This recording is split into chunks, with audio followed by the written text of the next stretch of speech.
I'm here at the HoofCare Direct stand with Maeve O'Keefe. She's not the only one involved though. Her sister Clara and her parents also got involved in the business. And your main priority is focusing on hoof trimming, Maeve, is that right? Yeah, so it all started off with a need to be able to hoof trim our own cows on our dairy farm at home. Okay. And I suppose I just wanted a safe way to hoof trim the cows, so and it would be less physical as well for me to be able to do it on my own. So myself and my father came up with the idea of this rollover crush. Okay.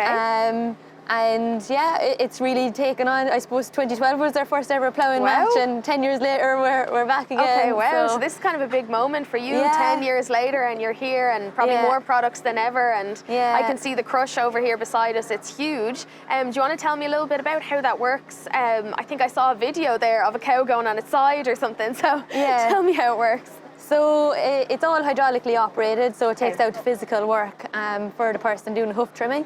So we have different models. We have the one that suits the farmer, and then we have the one to suit the professional hoof trimmer or the vet. Okay. So yeah, the cow walks in, there's a back gate to shove her in the last step, so you're not trying to shove her in with your shoulder. Yeah. And there's a hydraulic front gate on it, so the cow flow is very good. Okay. And when she's inside in the crush then, there's just a squeeze side to come in gently, and then she just turns, that supports her, and then she turns over on her side. Then we have another two options, so the crate has evolved a lot in the last 10 years. Okay. So we have two options. There's one with manual leg holders, so to tie down to 4 feet. Otherwise we have what is the new hydraulic leg holders, which is on the crush here today. Okay. So actually there's a video playing behind me, and we videoed a hoof trimmer, and he was able to get the cow into the crush, secure her, turn her on her side with the 4 feet tied down in just 20 seconds. Oh my goodness. Without ever touching the cow.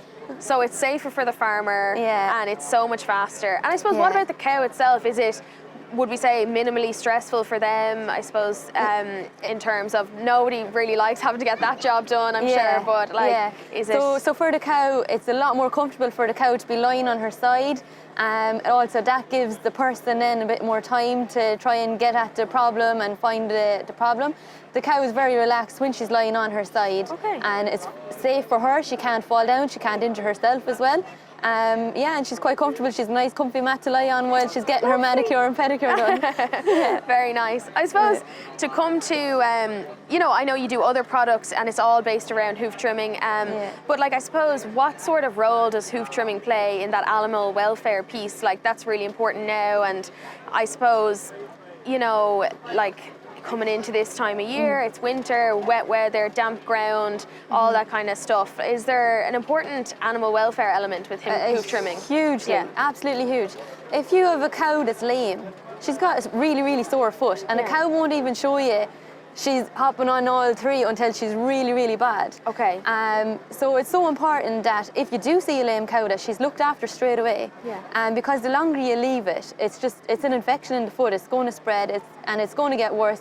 She's going to need longer recovery the longer you leave her. She may even need antibiotics if it goes on too long. And then she's going to be out. And then you're going to have other knock-on effects as well. You'll have knock-on effects in terms of fertility. You'll have knock-on effects in terms of body condition score.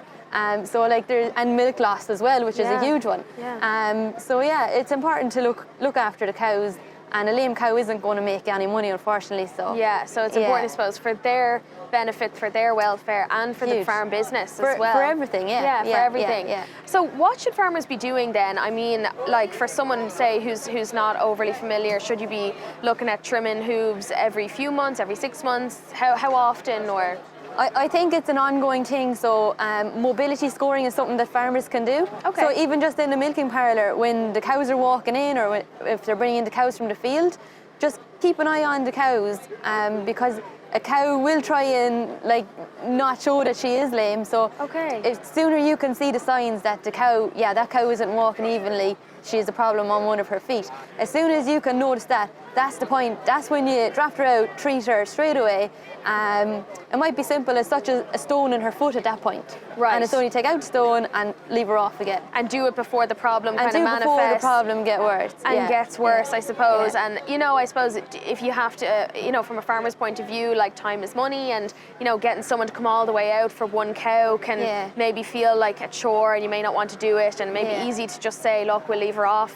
But you're going to save yourself time and money and hardship in the long run, probably. I think the worst thing is to leave the cow until you maybe have 2 or 3 cows before making a phone call, because at that stage the cow is just getting worse and worse. And I always think to myself, if you have a cow with mastitis in the morning, you're not going to hesitate. Yeah. You're going to treat that cow straight away, and lameness should be treated exactly the same as if you had a case of mastitis. Yeah, okay. Yeah. And so what about then in terms of, you know, you might be back to that kind of time is money piece, and like you might be rushing your cows along, changing them field, whatever. Yeah. Can rushing cows be actually, can they be more likely to damage their feed? Because they may kind of, you know, be aware of where they're stepping, but if I suppose if they're in a rush, they might be, does that have a role to play, or do they walk wherever? No, it has a big role to play. I see in our own dairy farm at home, we put in a back latch.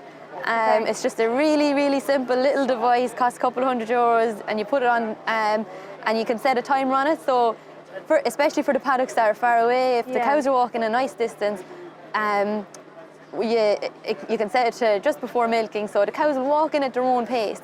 And that saves so much lameness as well, because they can take their time, they can place their feet where they want to place them, and it's a huge saver on lameness. Yeah, especially because cows are walking maybe with larger herds, cows be walking further now, so you know, it is something that more and more people need to be aware of. Okay, well listen, you're here for the 3 days, are you? We're here for the 3 days. Okay, so thanks very much, Maeve, and best of luck. I hope you get all you want out of it. Yeah, no, that's great. Thank you very much.